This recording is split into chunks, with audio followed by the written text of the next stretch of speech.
Bom dia a todos os ouvintes da Rádio São Felipe FM, a todos que aqui estão vendo essa entrevista, porque eu sou urologista, meu nome é Paulo Oliveira e tenho há muitos e muitos anos lidado com a saúde do homem. E a saúde do homem é uma coisa um pouquinho complicada, porque quando se fala da saúde do homem, nós fomos vendo de 2009 para cá, o governo federal implantou uma política de saúde integral do homem, mas um pouquinho complicado. O último encontro que eu tive em Brasília com as pessoas que estão junto com esse programa, eu dizia para o responsável que eles mandaram um bolo, a fotografia de um bolo, mas não mandaram a receita. Ou seja, cada um teve que procurar uma forma de lidar com esses homens, cada um teve que procurar uma forma de trazer informação a esses homens. Mas imaginam vocês que os homens nem sequer achavam que estavam doentes. Eles não tinham nenhuma informação sobre a doença, sobre si próprio. Então eles não procuravam esse serviço por muitos motivos. Bom, a política de saúde do homem foi implantada porque eles viram no governo federal que os homens estavam doentes por doenças que poderiam ser prevenidas, morriam muito mais rápido do que as mulheres, mais cedo que as mulheres, e que ficavam mais doentes. Então imagina, fica mais doente, morre mais cedo e não se trata. Então, obviamente, esse homem que deveria estar reproduzindo, produzindo, ele foi se encostando, ficando doente. Então o governo federal viu que tinha um prejuízo real sobre isso. Então, com as finanças, a partir das finanças que ele chegou à saúde, quando ele viu que havia um prejuízo real. E aí, quando nós começamos a implantar essa política, a grande dificuldade era buscar esse homem. Cadê esse homem? Esse homem estava aí trabalhando, sem tempo de ir para se tratar, sem tempo de procurar esse posto de saúde.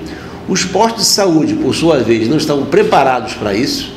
Os homens começaram a se afastar. Por quê? Porque as políticas que estavam sendo implementadas no decorrer desses anos era para criança, era para mulher, era para gestantes, era para um grupo que não se incluía os homens. Então, realmente, o governo federal, estadual e municipal não deu tanta importância, para que cuidar desses homens. E esses homens foram se afastando.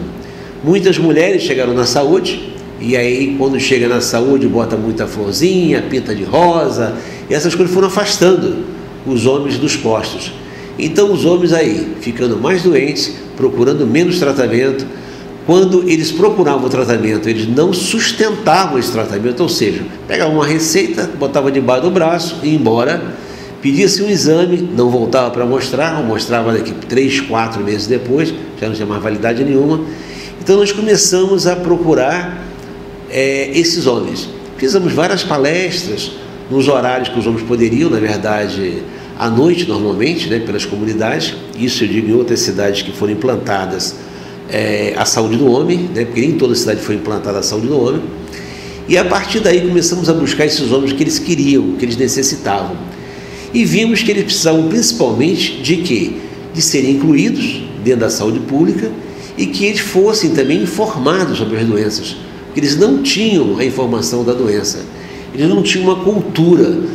Se a gente pensar que esse homem que existe hoje, adulto, ainda é fruto de uma cultura machista, essa cultura machista não era bem visto quem chorava, quem se queixava, quem dizia que estava doente, porque a doença passou a ser uma fraqueza. Então, a partir dessa fraqueza, o homem não queria estar doente, não tinha tempo. Mas as mulheres, por sua vez, durante muito tempo, e também por uma inclusão do SUS, elas foram se informando, elas foram levando a saúde para a própria família, mas mesmo assim os homens ficaram ainda excluídos. E a partir daí nós começamos a escutar, mas para poder escutar, nós precisamos também manter uma linguagem, ou seja, qual a linguagem que nós teríamos para esses homens. Então nós temos que buscar uma linguagem própria para que eles pudessem escutar o que ele estava falando. E nós teríamos que ter um ouvido acostumado para que esses homens estavam se queixando. Então foi-se criado um relacionamento através dessa linguagem. E a partir daí começaram a se criar os serviços para homens, uns horários às vezes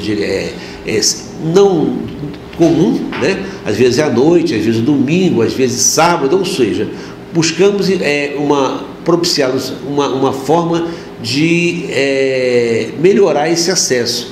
Então a questão foi o acesso, começamos a melhorar o acesso dos homens. A partir daí, a gente começou a ver que esses homens estavam doentes, né? Eles diziam assim, eu não tenho nenhum problema de saúde, mas o simples fato de ver a pressão, o fato de fazer um exame de rotina, de glicemia, de colesterol, mostrava que eles estavam doentes.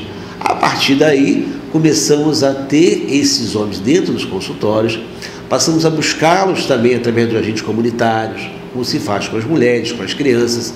Eles começaram a ter essa atenção, não só pelo tratamento da próstata, que eu sou urologista, e só em si a próstata seria uma forma de afastá-lo, porque o homem diz, eu não vou lá para ser submetido a um exame que eu não quero, porque é uma questão de toque retal. Então não foi só a próstata, foi de ver o homem como um todo, ver ele como ele pode estar doente como um todo. Claro, a partir de 40, 45 anos, a gente dá mais valor, dá mais ênfase a isso.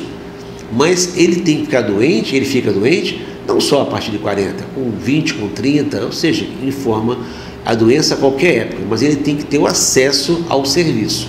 Então, a partir daí, começamos a levar informação, melhorar o acesso, e os homens começaram realmente a identificar como alguma parte dessas doenças que poderiam ser prevenidas.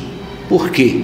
Porque todo o sistema de saúde no Brasil é baseado há muitos anos na prevenção. As mulheres fizeram isso, fazendo exame de toque ginecológico, de preventivo, de exame, autoexame, mamografia, e todo o sistema preventivo veio sendo oferecido às mulheres, mas os homens não. Então, a partir daí, a gente precisa mudar essa mentalidade, mudar essa cultura através do acesso e da informação. Então, nós estamos aqui hoje exatamente para poder falar isso, né? Que os homens hoje já têm uma consciência melhorada do que é estar cuidando da saúde. Já existe um acesso deles à saúde pública, existe uma visão do gestor, uma visão das autoridades, da política de saúde, para que eles possam realmente se tratar. E através da informação e através dos meios de comunicações, como a gente está aqui, a gente vai buscar trazer essas informações necessárias e levar a cada um desses homens, uma vez que a doença de próstata, uma infecção urinária, cálculo urinário, doenças sexualmente transmissíveis, precisam sim ser informadas a esses homens. Então vamos usar, como estamos usando aqui, a São Felipe FM como meio de comunicação a informar esses homens e buscar que eles sim se informem e mudem essa mentalidade, mudem essa cultura e possam se tratar.